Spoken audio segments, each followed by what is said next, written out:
परमाणु के बाहर चक्कर लगाते हैं। इलेक्ट्रॉन पर ऋण आवेश उतना ही होता है जितना प्रोटॉन पर धन आवेश होता है।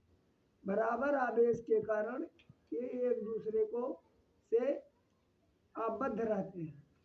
पहले बताया गया कि एक परमाणु का में तीन ही कण पाए जाते हैं।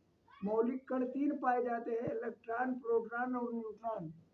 न्यूट्रॉन उदासीन होता है, ये केंद्र में द्रव्यमान को संतुलित करता है।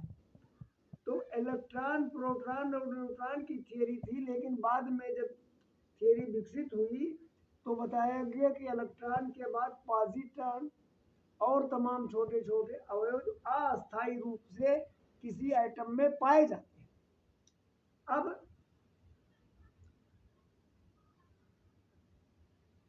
चार्ज की ओरिजिन क्या है कि इलेक्ट्रॉन ये जो पाए जाते हैं बाहर मुक्त रूप से किसी भी चालक पदार्थ में, ये या तो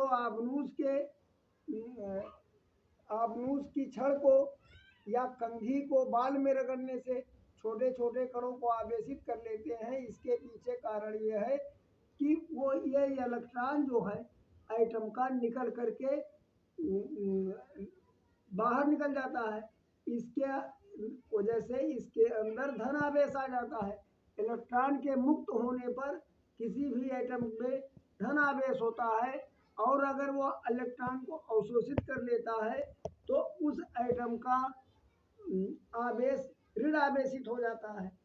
इस प्रकार electronic theory of origin of charge को रिप्रेजेंट करती है कि परमाणु में